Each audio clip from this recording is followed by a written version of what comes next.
We're back. Excited for this one. Yeah, Super been excited. looking forward to it. Furqan in from Connexin, and everyone will know you're on here anyway because you're doing some big things in the city. But we do have an American audience. We had Don Cockrell in from Disney. Yeah. He's a fan of the show. He might not know who you are yet. Might be one of the only peoples. But my first sort of question I always like to ask is, if we were sat around a dinner table, how would you introduce yourself if someone said, Furqan, what is it you do? How did he become to be doing what you're doing? That's a really interesting question, isn't it? I think I would have a way that I would describe myself, and then there's probably ways that other people would describe me from different lenses in your life, because you realize in your life, you're not just a business owner, you're a father, brother, a husband, etc., etc. So different people, I think, view me differently. They see different sides of your personality, but I've realized in my life, I am one of these people that picks up things quickly and can quickly become a generalist in most things, but get bored before I have to make the commitment to become a specialist in it. I would describe myself as a problem solver. I'm a useful person to have on a desert island. I like to think outside the box and solve problems. And I think for those who are familiar, my background is very different. I studied medicine. Did you guys know this? I knew this from previous conversation with Scott, yeah. Because I actually have a question around this, linking into this, because how do you explain what Connexin actually does for someone who doesn't understand what Connexin does? Well, Connexin is a business that we're driven by mission. I know, and lots of people set businesses up and then don't really know why they're doing what they're doing. We've been super clear from the start. Our mission is really simple. We want to connect the real world to the digital world to improve people's lives. We're a tech business that can do. I used to sit in meetings and people would complain in Hull. We always had the telecoms challenges, only one provider. Why is no one doing anything about it? So we looked at it and we said, okay, let's do something about it. And by doing that and investing in technology, we're able to connect the digital world to improve lives. So we have a consumer side of the business that's doing that in broadband. We have a smart places, smart cities side that's doing that with the Internet of Things. The Internet of Things, by the way, is an amazing side of the business that not many people understand or know about. Can I ask you a question on that, though? Because some of our listeners, we go in and do talks about the Internet of Things. Can you explain? 'Cause one of the ones I was interested in is the way that you use road sweepers, gritters going out on the roads, and you've taken thermal imaging cameras that are really expensive. If I've got this right. Yeah. Use cheaper cameras, but then use a really expensive sensor to balance that and explain the use case and that solution that you've come up with. It's just amazing. It's always interesting because when you look at the internet, I always start by explaining there's the internet of people. That's an internet where we create content and information for each other. And that's what's happened to date. Yep. Now there's a new kind of internet where actually sensors and devices create content, which might be temperature road sensor that is telling you how cold the road is when. Now, when those things can talk to us and communicate with us, the use cases are endless, right? Suddenly you can, a use case like that where a local authority might be spending $500,000 a camera to install to determine road temperature. And we can put a £100 sensor up that will predict the road temperature by having more information. So you end up with much cheaper, much simpler solution that delivers you the same outcomes because you can just configure it differently. You can balance it, can't you, and offset it. It's like one of those things like, okay, if you wanted to predict the weather and you had a choice of launching one satellite over England, the weather all across the world, or lots of smaller sensors across the world, predict the weather across the world, which would you rather? And having more data sensors and whilst less accurate individually, together give you a better view. And that's a lot of what IoT and the smart city side of the business does. Is it's an information business. It's gathering insight from the real world to connect it to these digital systems to process it and value. And ultimately, in that scenario, Paul, what we're talking about is the road gritters know where to go first based on what roads are going to, based on the data. So then they're using the right amount of product at the right time, at the right place to make sure that. You can tie it to information like you can get information on accidents. Okay, these junctions are more dangerous than these ones. Then you can marry that with temperature sensor information to say, okay, are they a temperature where they will freeze over? And then prioritize the gritting of them. If you have supply issues with, you don't have to grit everywhere. Let's concentrate on the hotspots. Yeah. Very clever. Yeah, and that's what always amazes me. But one of the bits I want to start with, because before we get into this, It was something when I always try and nick some of your time with Scott because you're instrumental, you know, yeah, you love catching up and sharing knowledge, right? There was something I asked, and Scott asked you, I don't know if you remember. We asked how you manage stress, and you told the story. I don't know if you can tell the story. Being a surgeon, can you tell that story? I can, yeah, without the specifics. I think I'm very fortunate in life. I've got to experience two very different sides of experiences. Like running a business is stressful in one way, but then when you marry that with life, suddenly your stress is, oh, I'm making 15% gross margin when my business plan said 25. Doesn't matter as much. So medicine gave me a really rounded view of life where I've had to news their children their children have tumors, are not going to survive beyond this, to signing off death certificates and helping families to carry funerals out, to operating in high pressure environments where it's life or death. And then you come into the boardroom and it's always the sales guys.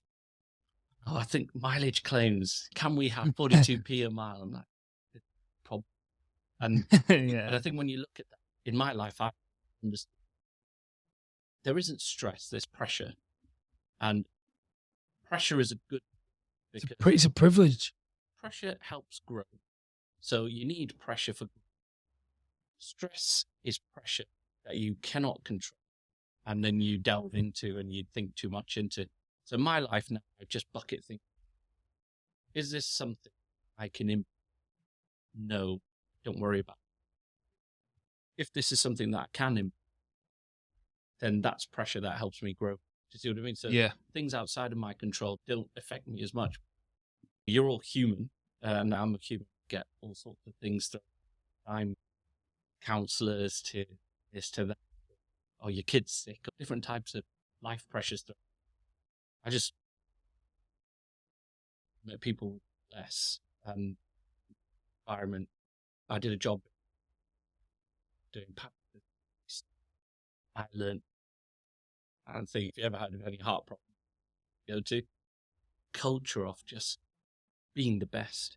People come to living into that detail, knowing patients, making sure you're in the detail and constantly aware. But in that hospital, I used to meet people. And heart failure is one of those things, it's engines. And I watched that. My dad passed away with heart failure. It's one of those and he run pubs, and I've talked previously on the podcast, and he didn't have the education that we had now. What he thought was healthy and he was putting into his body, he didn't know. And it backed up, and ultimately he died of a broken toe, gangrene, fifth extremity, can't operate. And I think, when you talk to people at this stage, and they know they've got heart failure, and how do you fix the other transplant? But what's that life like? And you ask those people, you stress about it. Theirs is all about, I wish I'd spent more time with them. I wish I'd more. I wish I'd worried less about it. I might get stuck in traffic for 4 hours. They don't care about those things. No one recalls the number of hours they worked in the office. Now, I talked to previously. I learned the hard way from my dad, where he was an entrepreneur in his different pubs, and I thought he could have done different moves. And it was only when I'm holding his hand as he's passing, which I think was a privilege, I realised that every decision he actually made was, he always took me to school. He always took me to rugby. He was always there for me.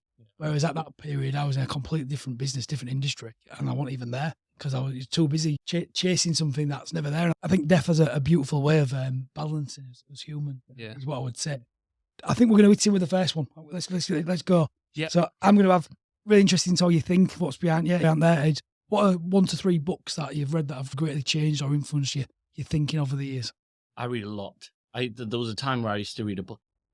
Then it became too much because literally every minute you're just reading. Now I'm at a book a month, which is still quite a bit of reading, but I try and fit it in. I like to mix my read between learning from other people's experiences.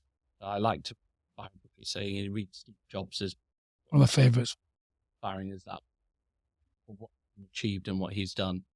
And then Elon Musk's book as well. Just that failure is not an option. And you sometimes think, oh, my life's so hard. Then you're like, dude had all of his money on the line on this rocket launch and has built $1 billion business in the car industry.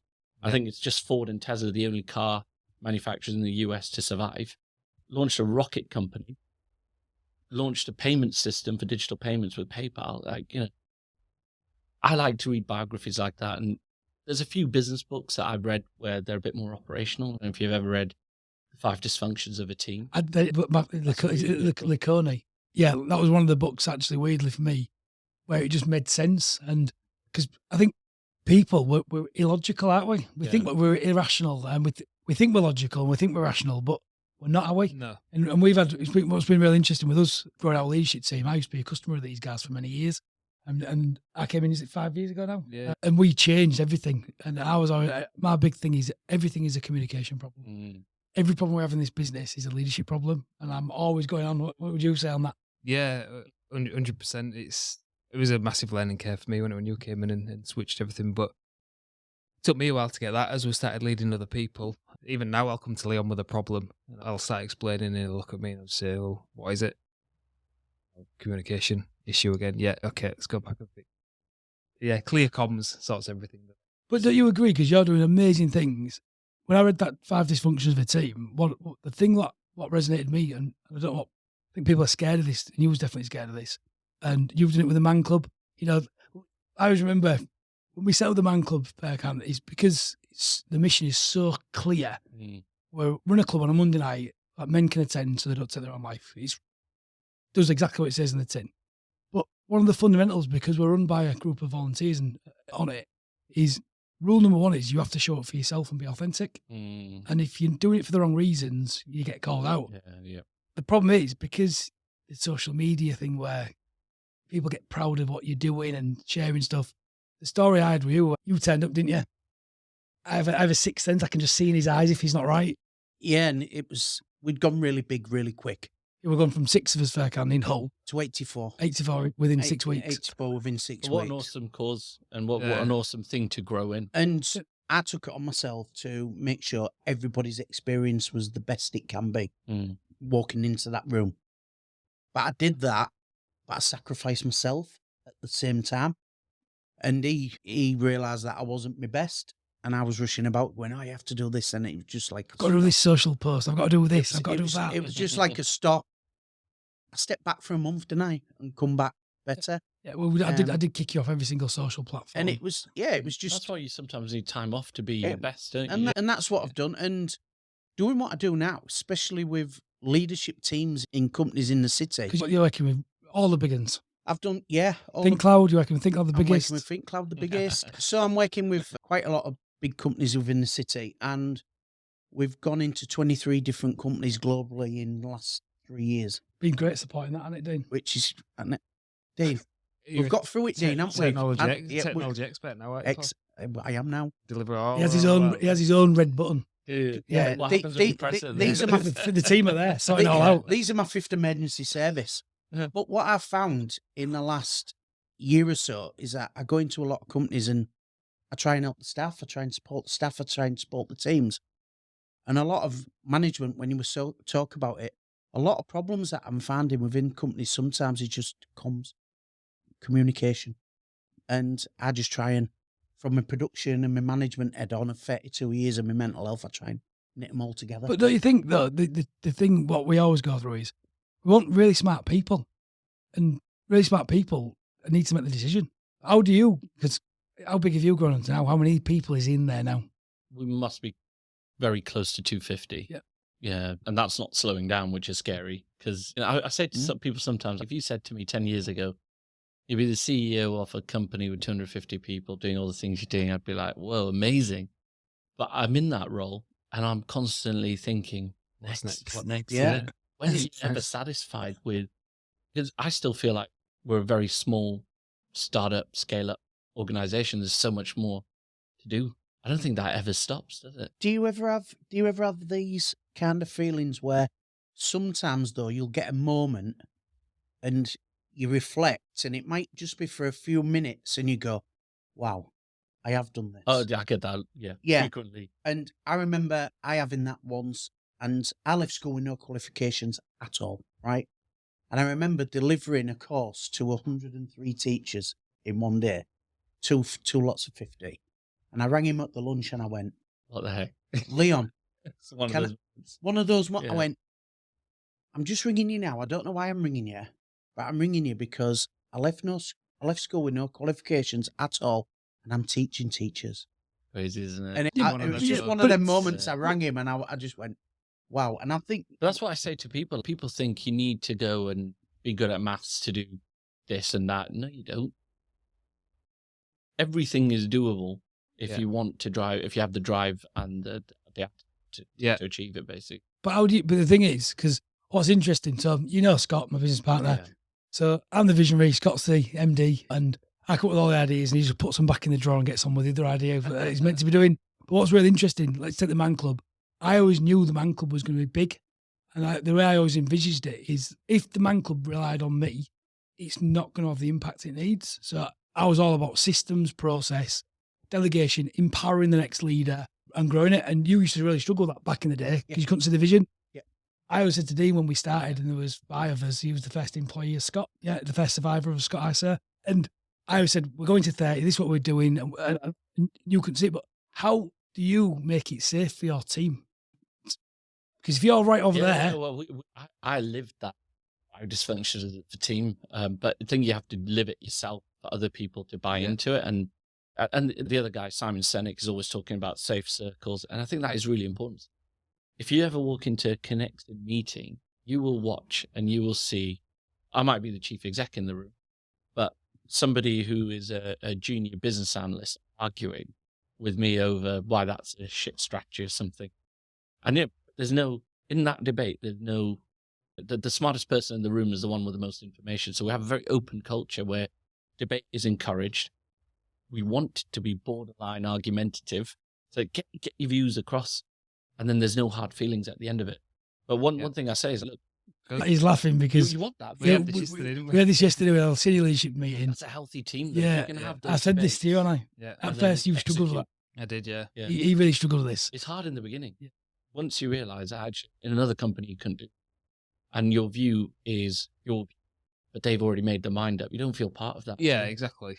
That's it. Yeah. We had the most junior member on the leadership team challenging the hell out of me, Scott, you, which I'm on senior team, and he was brilliant. But that's a sign of a good culture within your organisation. I think that's something I'm really keen to drive in. So we need to keep doing that, then, Dean. We do. Yeah. Keep arguing. And sometimes you get people that will come up to you and be like, "Oh, Leon, Dean's not quite doing this right."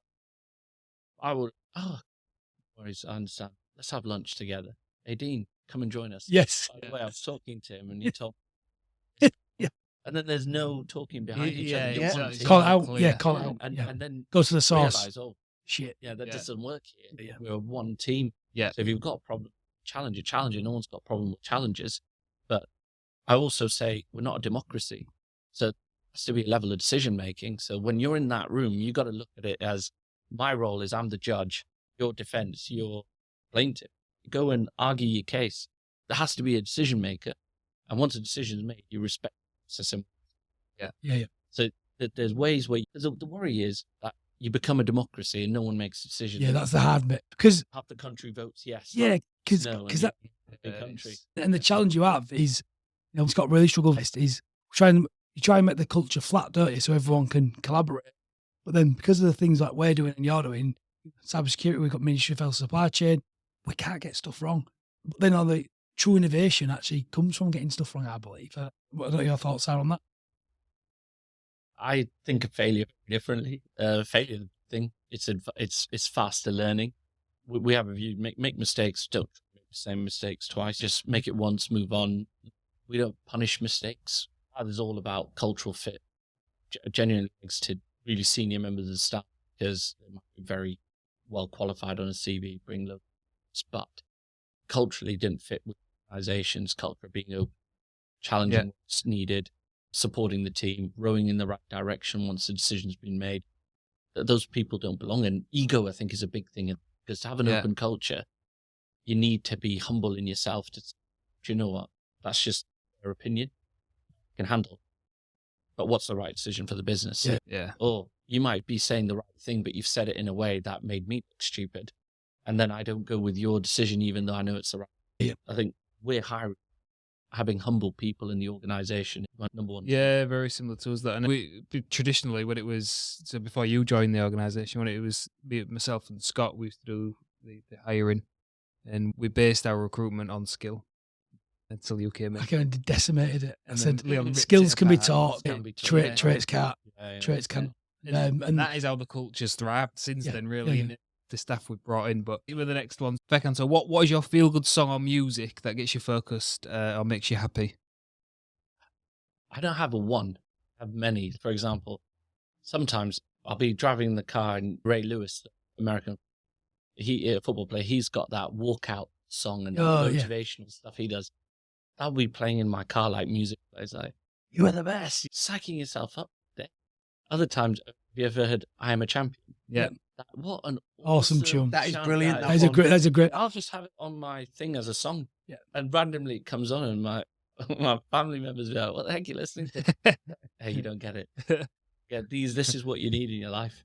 And there's other times where I'll listen to like strings, orchestra, sitting there looking through Microsoft Excel, complete op. Go to the gym, it's Kanye and Drake. Yeah. You have to have a mix for Yeah.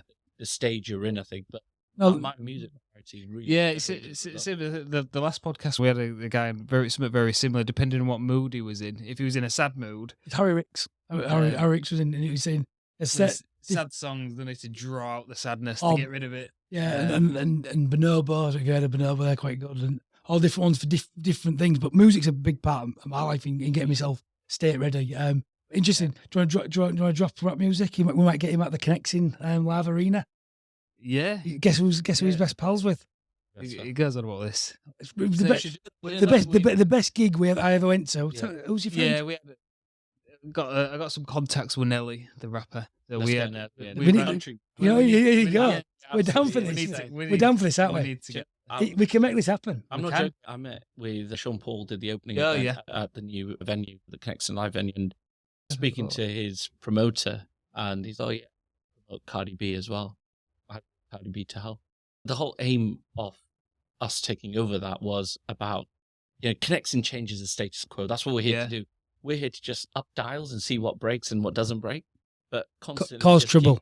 it's Yeah. resistance equals growth. So you keep upping that resistance level, and everyone grows Yeah, together, yeah. right? We bring- I'm still seeing my favourite band there in Oh October. no, what was that? Deacon Blue. Oh, Right, right, Deacon Blue. They're my Yeah. favourites. this is hopefully something that we bring different. Oh, is- Connexin live. The way you, Massive. one of the things I really respect. how fun was that? Oh, unbelievable! It's the biggest ever turnout. I was giving him Was it grief. really? Yeah. I was giving him grief on Instagram because he took Hull's Golden Boy, didn't he? It's Challenge Cup weekend. Yeah. He's got him rigged out. Luke, what has he done for money? And he's got him all rigged out. Yeah, all fashion. And I'm just like, you took it so far. You just took all this too far. But on the flip side of that, we even said it, didn't we? We did a Facebook Live on the Man Club page. Yes. I wanted Rovers to win. I really did. Only Pity, for, isn't it? for 80 minutes. Yeah. After 80 minutes, I was cool. But the point is, I think this city's just amazing. And I think not enough people know about all the great stuff we do. Yeah. And I think you having that venue, we can do some amazing stuff there because it is an awesome venue. We're already bringing new things that wouldn't have happened here had we not done that deal. And I think it is stuff like that we should look at. Need to get Nelly down.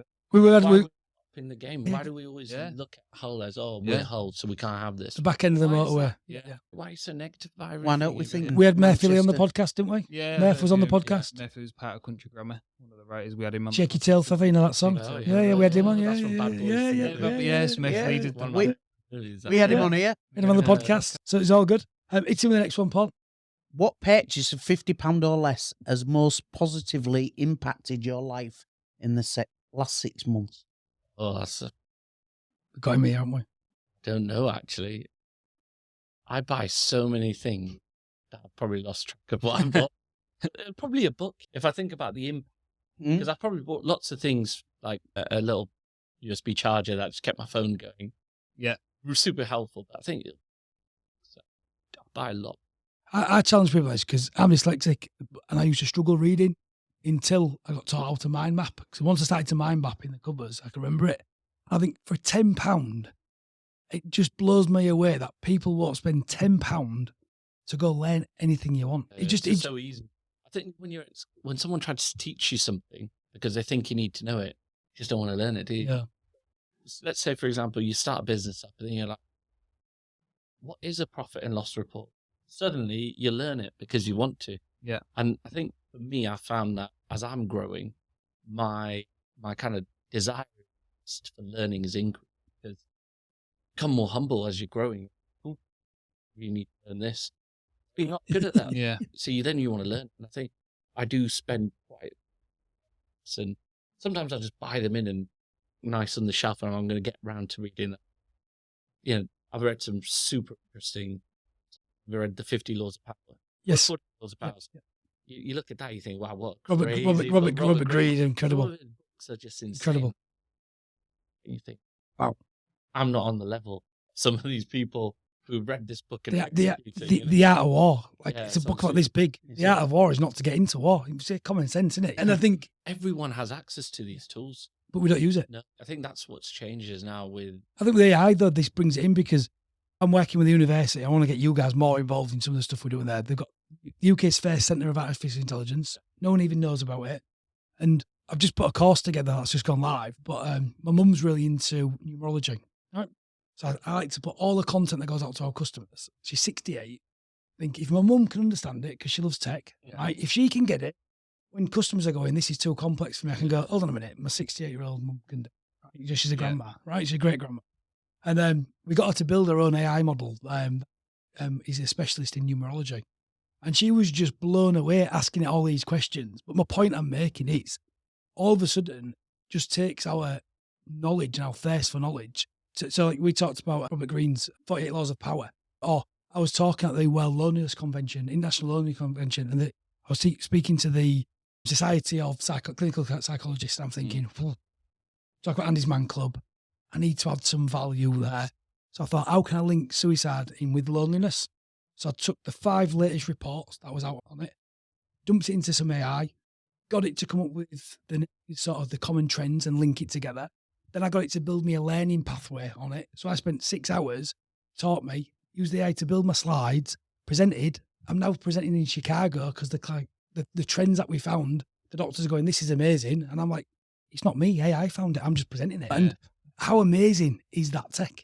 Just bringing learning on massively. And that's what, I think we definitely share that same passion because I wouldn't be able to do half the stuff I did without tech, and it's so amazing what it can do. And I think we're just on the tipping point of where it goes. We've talked about that loads of times, haven't we, over the last 3 years? When I got made redundant 3-4 years ago. So you was in the same job for how many years? 32 years. So I was production manager when I left. And I thought, wow, what am I going to do? And my words to you guys was, I don't do tech. I didn't even know how to turn them on, right? I used to get people at work to do my spreadsheets and do everything. I knew what I wanted. I had it in my head, but I got them to do it. And then I left. And then my first biggest contract, we quadrupled the mental health first aiders around the globe. Smith and Nephews. But what was interesting, you'd love this. He said to me, I think I'm going to go get another job, but I really want to run my own business. So I said, right, I'm going to be honest with you. If you really want to run your own business, the first 2 years are going to be hell. It's going to be painful. Everyone close to you is going to tell you you're mad for doing what you're doing. But if you follow exactly what I tell you to do from all these great books I've done, and you listen, you can do it. And was it hard? Oh, me and my wife nearly split up. And that's true. I think you have to be slightly mad to run a business. And my wife would have gladly got a job 40 hours a week, and she knew where I was, knew what salary was coming in, but I had a vision and a gut feeling that I wanted to help people and I wanted to support. So I drove it, and we had a weight session, and I think it was a turning point this morning. This particular morning, it was 5:30, -3, and we're in his shed of pain, and I was going through it tough one eye, and he just gave me a right good talking to, right? Challenged me. And he went, if you think it was going to be hard, you went, and it was something, wasn't it? Basically, I was in tears, wasn't I? Yeah, you were in tears because I said, just go get a job.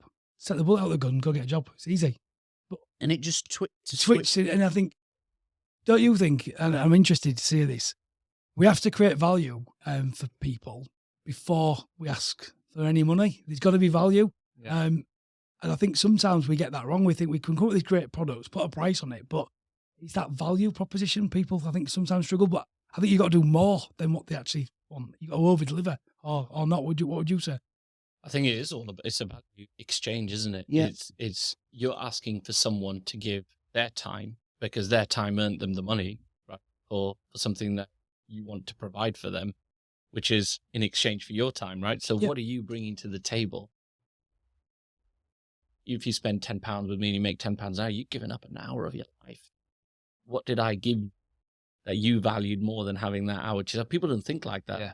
I think breaking it down to those fundamentals, right? To say, I have to provide something to people that creates more value than that time for them. For me, I've never really thought of it as a money thing.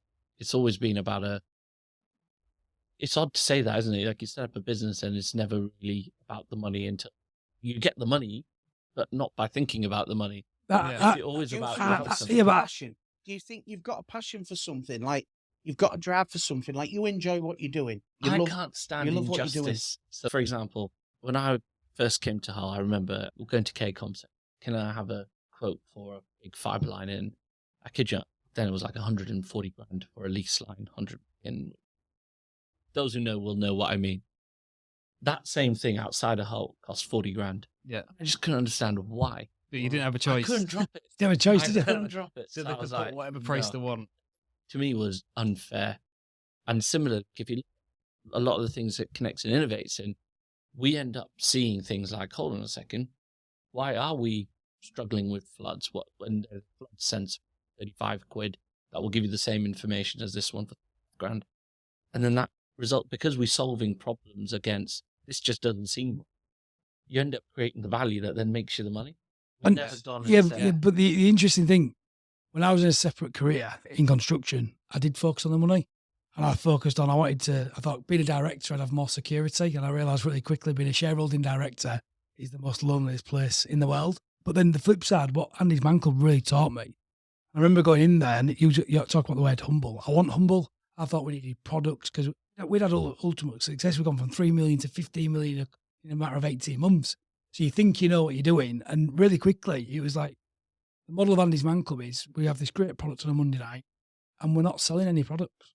We just refuse to have any money generating products. We're not doing anything. And I used to really struggle with that. But what I've learned over these 7 years of doing it is the money just miraculously turns up. business is all about people. It's a people that you work with, people, the people, and there's something too. It's a people thing. I think best is to watch the business leaders. I'm not a technologist. My background is in medicine. How am I That's running a tech business? that's debatable. You know, How am I running a tech business compared to other CEOs who've been in big tech companies, done computer science, all this kind of stuff? The difference is the better you are at managing people, dealing with getting value up and to people, I think the better a business leader you are. but And that's yeah, to but me what differentiates. I think interesting, because I always teach this, and I'm really big on it, is it's never a technology problem. It's always a people and a process problem. Always. And we know that, don't we? You'll always be Yeah. more successful in business. So I'm going to with the next one. Do you have a lesson from a failure of yours? Yes, but where do you start? I failed on lots of things. I think the best thing that happened to me was when I was a junior doctor, I was super cocky. Because You're earning the money.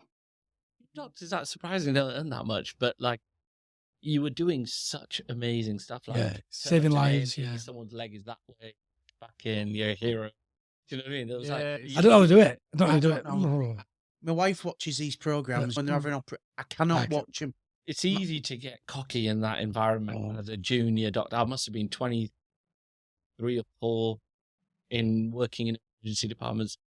And it was my second day on the job at one of the hospitals where cardiac arrest bleed goes on, rush there, you get, it's like, oh, you need to open the patient's chest and start manually compressing. And someone taught me this. And then I remember my legs not feeling right. Someone's like getting you clothes to wear. You're so out of your depth. Then you realize and you respect the scene that are Did there you- and the did you- lives that they You do it. many times. And this was one of the You debates. get a Was, weird cramp in your hand.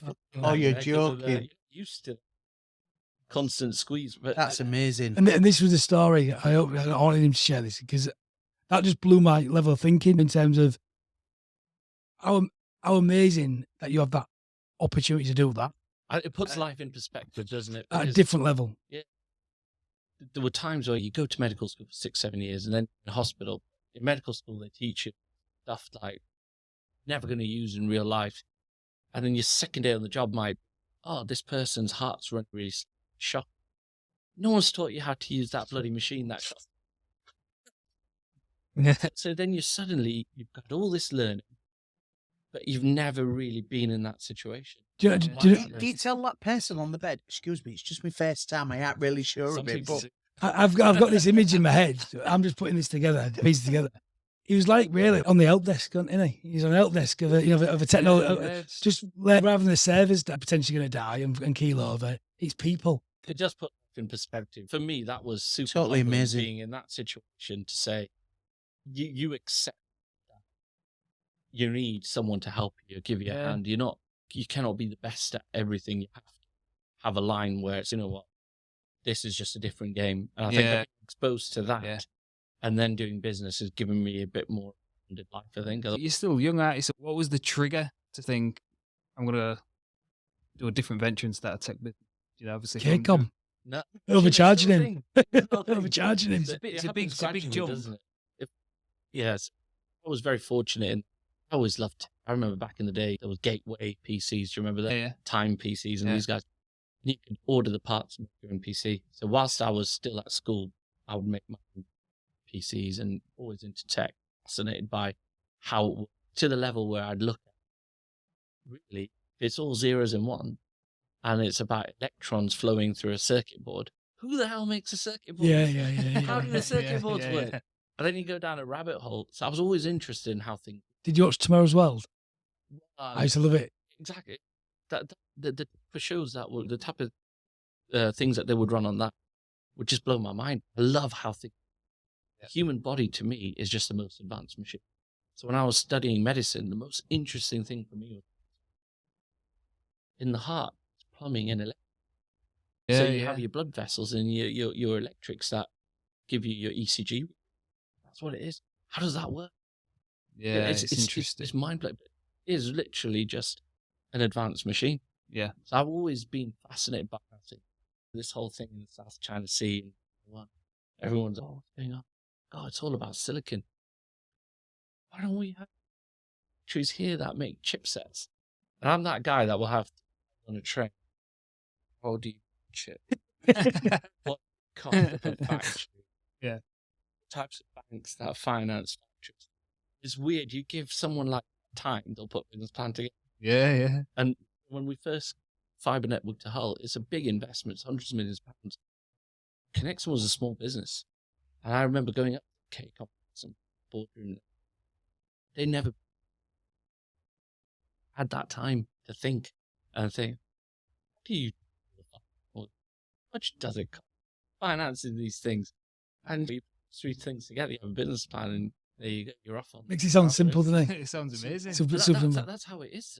You need to then have the people skill to get someone else to back your vision. Yeah. He's made that sound so easy. Yeah, it's inspiring. I love it. This one's mine. What was your favourite quote or saying that if you could share with everyone in the world, what is it? Why? I have one that I say when I'm competing with you, which is no fear, Alamgir. That's me. If we went paintballing, you would know I'd wear a red bandana to say that. So I want you to know I shot We're going you. paintball. So there's a competitive side. But the one that I really like is, in life like a journey, it's easier to go down a hill. And that has many meanings too when you think about it. And not just in business, but just in everything. Yeah. Things are meant to be hard. It's normal to find this difficult. That's not a bad thing. That's a good, when it's harder, you're learning, you're developing. So that one I carried with, and then the other one's pain is weakness leaving the body. When you're at the gym, pain is just. Telling me that 6 tonight. It's your next one, Paul. I'm looking forward to this one. In the last 5 years, what new habit or belief has had the most profound effect? I've changed how I manage my time. I used to, and I still do to a degree, have a 24-hour working day, constantly working. Different countries, time zones. All sorts of things like, I couldn't slow down. And then actually what my was to what it is if I did. And there was no real difference other than I was just busy. Yes. I started to reprioritize certain things. And as I did, found myself more effective. My chairman, William, he used to travel a lot. He was in his early stage of his career. He gave me some advice. He said, don't compromise on certain things. You were talking about dad always turning up to these things. He said, never miss your kids first. When they go to their swimming lessons, when they do certain things, prioritize over, I'll always be there to watch the kids play or take them to that event, or don't compromise on that. And the business knows that. So I'm around 24/7. If you need me, you can get me. But these are the things I don't compromise. As I did force me to change my management style. I became less of a doer, more of a manager, and build a better team then. Because when you rely on other people to do stuff, your willingness to compromise on people are okay but not great changes. And then I built a better team. So now I found that change into prioritizing and making time for the things that matter in life enabled me to the team and a business. And those little things. But in that there, because I'm a nightmare I have to work to a deadline. You see me, I have my little Pomodoro timers because I just get so distracted because I don't like doing some stuff, but we have to do it. But then the other thing, what I've always found is, no matter how much time you set for something, you will always use that time. That's true. So doing that and breaking your day into it, so I've got a much better structure to my days. I usually wake up quite early, try and get all of my stuff done. If I can, kids have I'm in town. I'd like to do the school drop-offs, time with them, and then I'll get my stuff done during the day. The thing I want to is finding time to go to the gym. And that's been that we say this is our biggest challenge, which we're working process. That's next on my list. But when we talk about we ain't got time, we ain't got time. So I was laid on a sunbed in Tenerife 4 or 5 weeks ago. Feels like 5 years ago. I go on holiday tomorrow. Just putting it but you dropped that 2 weeks, right down in Old Tech. And I thought, Leon's relative is going through it tough at the minute. Yeah, my nephew's 23. He's had brain tumour from 14. Yeah. He's terminal, and been a massive challenge for us as a family. Yeah. And he comes up with a mad idea. And I thought, how can I help? How can I help a mate? So I thought, I'm going to do a 5K walk for 50 days. And because we're trying to get a wet room built at his house, just to make life easier, and so he can go out and enjoy what time he's got left. And because of that, we've all got up at 5 o'clock every morning and walked at 6. We're on day 31. We're on day 31. Now, if that had been our own choice, this is what I'm saying about time. Drivers, don't you? Motivation. Yeah, we're going to go to the gym every day. We want to turn up sometimes, or you want, but because it's something that we're passionate about and we want to do it, it's not a question. So why should it change on day 51? No, I agree. And what was really interesting, you mentioned this, because this walk's been incredible what we've been doing. We've had all of us grandparents there, of all these different people who normally wouldn't come together, but they've come together at different times. It's been amazing. I think we've raised about 11 grand so far, which is just incredible. Then women have turned up. Yeah, women, and there are 42 people. And I think, for me, it's back to that. We do prioritise the wrong shit at times, don't we? And I think our own health, my big challenge when I go on holiday is I am going to put myself first. We always talk about it, don't we? We do.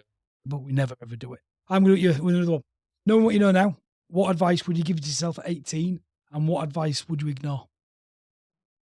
Well, I give this advice to people now because I've learned from it, and I'll give it back to myself. Don't be afraid. Take the chances. What's the worst that's going to happen? Don't have regrets in that sense. So if you want to start, if you think you want to run a coffee shop, give it a go.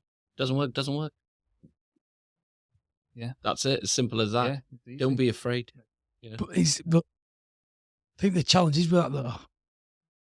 We always think it's bad. We don't like failure, but I just wish more people do that. You didn't want to do your job for 33 years.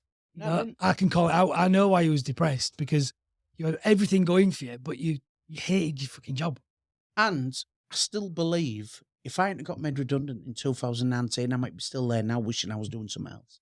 Yeah. Sometimes you need that push that Oh, changes it for you. massively. It's the best Yeah. thing that ever happened to me in my life.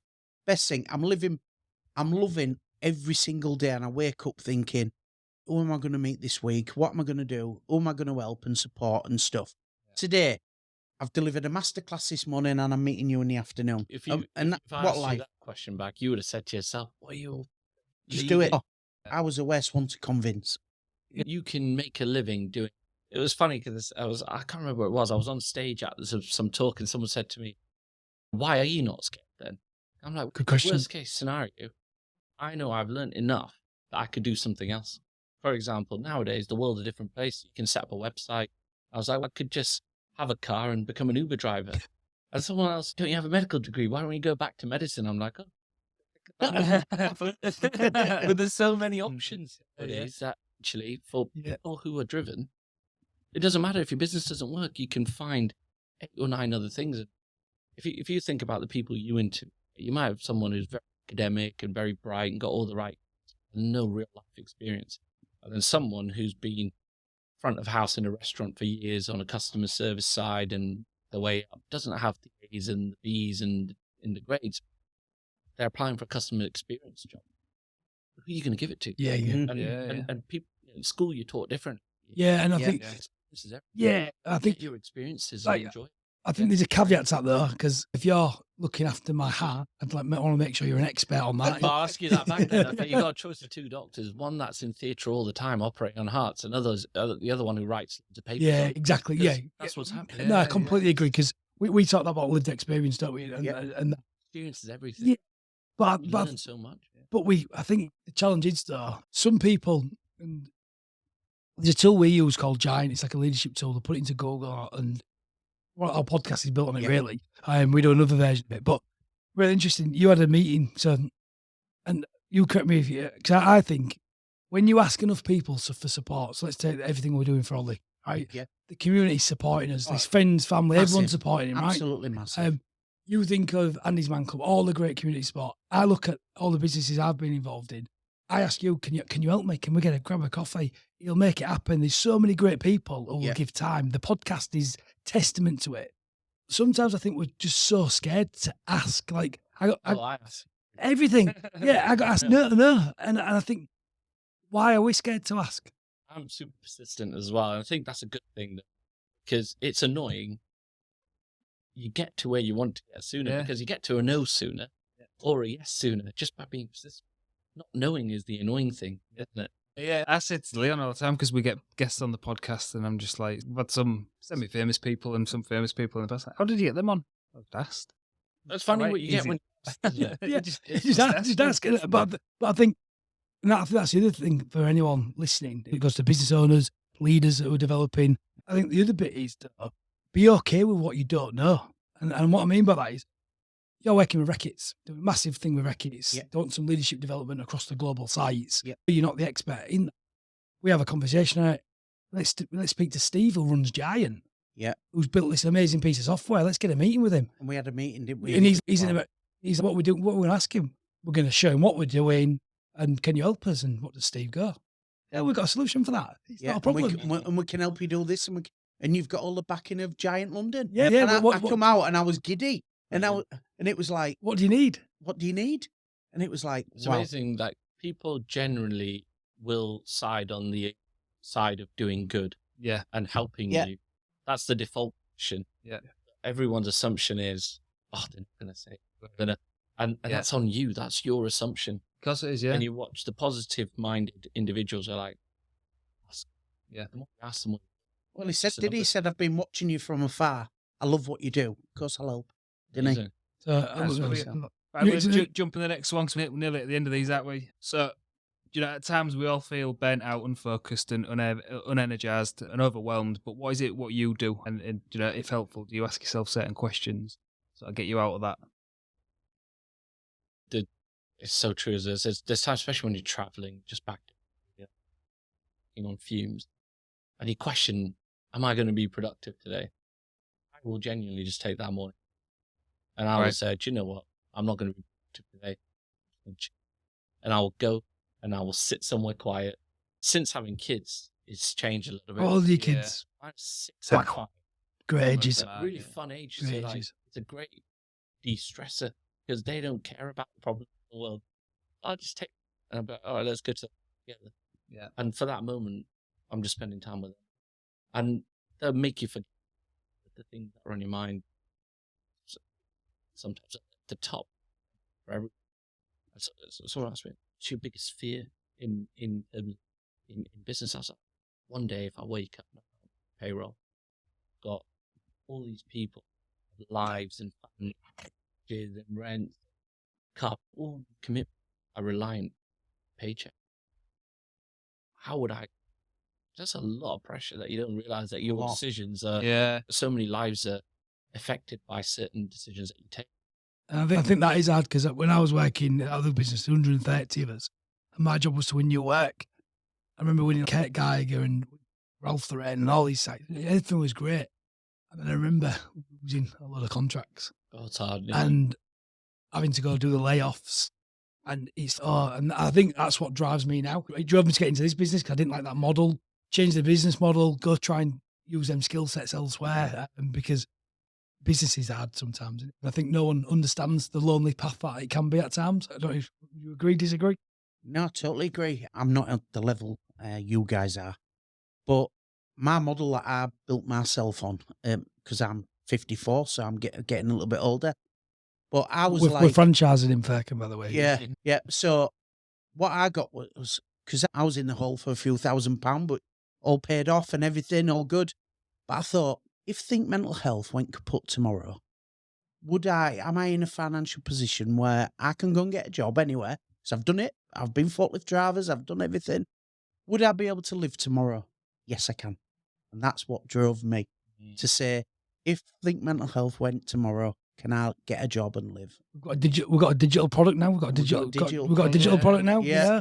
What is it? He's got monthly recurring revenue. Like, boom, boom, boom, boom, boom. Yeah, and it is. It's just, Take but that risk. it's been hard work. It's been really hard work, but it's been the best 3 years of my life.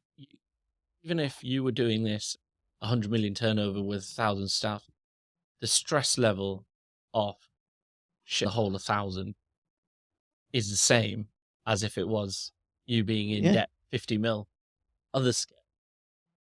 It's all contextual to your position at the time. It was brilliant It's the because same stress. I remember I had cash flow issues and all this, that, the other at the start. And I reckon all business owners have.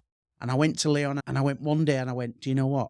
I've paid the lot off, didn't I? I rang him and I went, I've just paid everything off. I just did a deal. And I was like, I just felt like $1 million. But it's a yeah. Yeah. But don't you think it's like a muscle though? Because we've all got our own little war stories. But I remember being in the hole for over $250,000, and I didn't have £100, and that £100 was like so far away because everything was max, everything was done.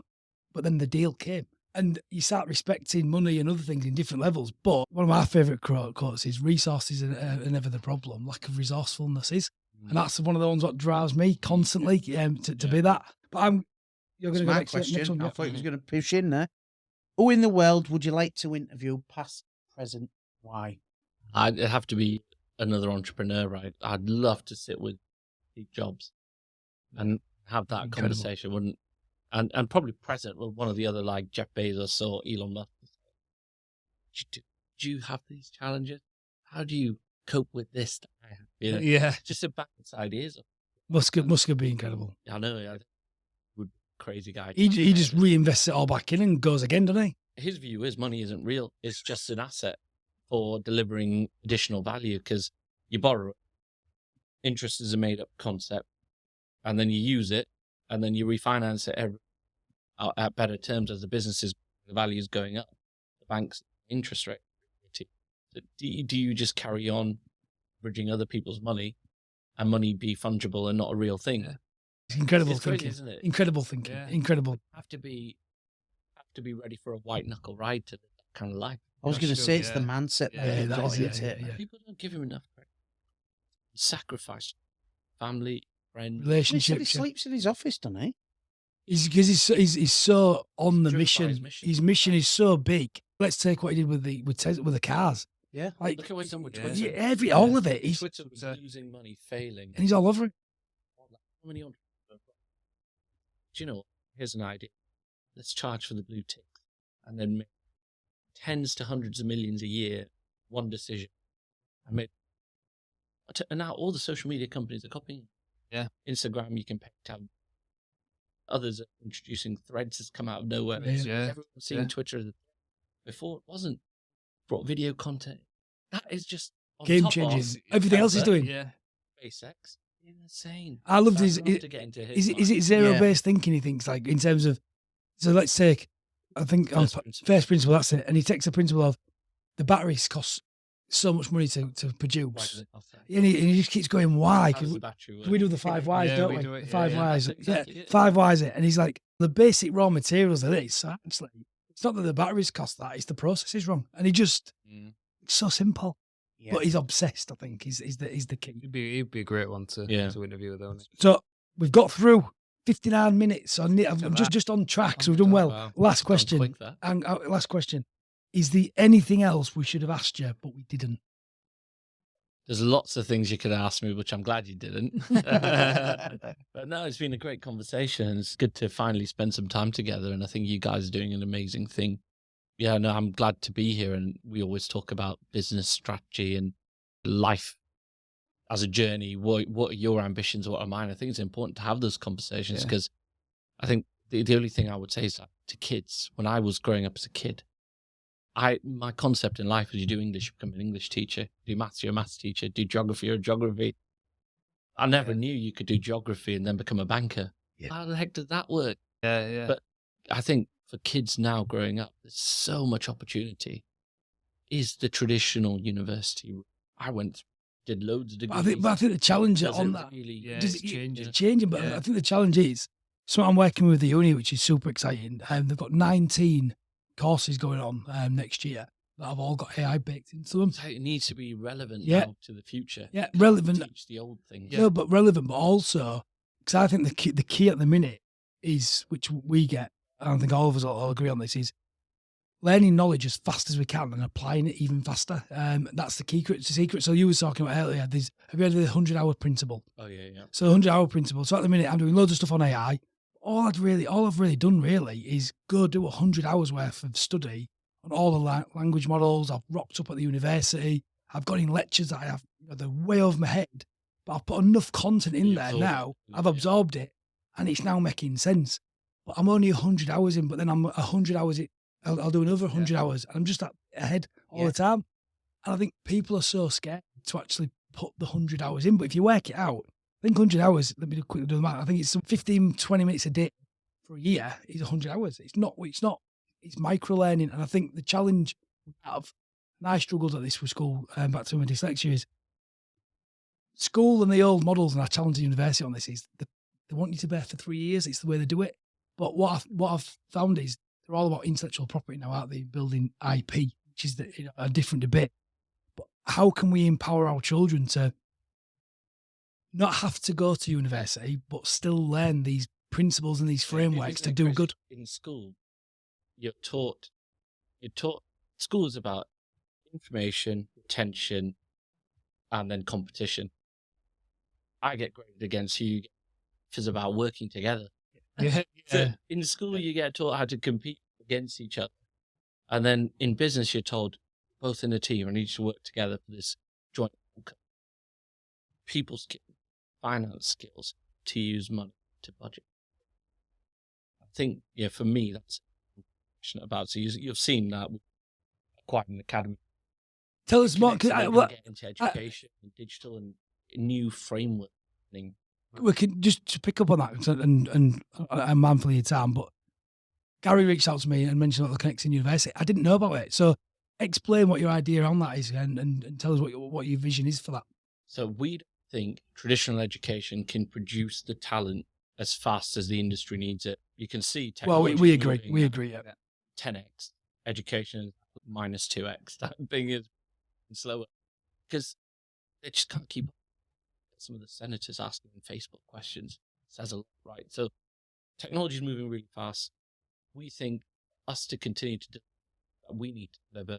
We need to now invest in educating people into these new digital skills to keep up. So we've acquired an academy and we're talking apprenticeships, or we're catering data science. That's what we need. Yeah. Interesting because the MSc, the data science, the whole university, I want a centre for AI and information intelligence in Hull. There's so much data coming through the city. How can why can't Hull be? Hull, interestingly, and you So might it's not good to see that. Yeah, change. but the university, it's got a £4.5 million centre. But I've been challenging them in there. I'd just love for you guys to. I've met Alex. We're going to We've got to use that knowledge, and we've got to apply it differently. Because I think the challenge with the university, and I'll probably get in trouble for saying this, even though I do represent them in areas, is if I was to teach you how to play football, I wouldn't teach you about the history of it. And it's the 80-20 principle. And I think what we've got to make safe is get people running at this and solving problems, because we need to do more. But I think the model of education is just so fundamentally wrong. And we talk about this all the time with our engineers that we get in. We have to train them on our own ways. Because even someone doing, look, let's take accountancy. I was looking at the AAT qualifications, and I'm sat there looking at all the new AI tools what are out there. The accountants don't even need to do them things anymore. We need someone who can understand and spot patterns. Exactly. That's exactly. You'll see that. So we're going to focus on digital skills. We're going to start creating new apprenticeships on data science. So we're getting lots of information from water meters to help reduce leaks. But what else can you do with that information that will help the water operators operate more effectively, or people reduce their water bills? Someone needs to understand, this is information, this is how you process it. The machine learning, the algorithms are all there. People need to write them and support them and then interpret actions. So you need a different person. I was saying to someone earlier that it's like before calculator, people did maths on paper and it was sort of ball ache. Then a calculator came across, and the skill is how do you use the buttons on the calculator to improve my ability to answer the questions. Now the calculator is all new digital tools. Well, we need a different way of applying those tools. And that requires a different upskilling of people. And I think companies have a part to play in that. And I think we fast to that. It's like a football team having its own training account. You can build talent faster rather than relying on universities to produce. You got more control. Yeah, no, I completely agree. But we've got through an hour. This has been incredible. Part 1, I'm sure we'll have him back. You've said it on air now. We're bringing Nelly to the Connexin Lab studio. We're doing that our way. I just want to thank you for giving us your time, and massive value, as you always do. Thank you. It's lovely to meet you as well. I'll catch you in the office when you pop in. I'll see you in the office when I come in. But it's been probably one of my top 3 podcasts. Yeah, it's been brilliant. So it's been absolutely brilliant. So that's Leon checking out. Paul checking out. Dean checking out. Furqan checking out. Thank you. No, Been lovely great. to see you. Thanks. Yeah, brilliant. Thanks a lot.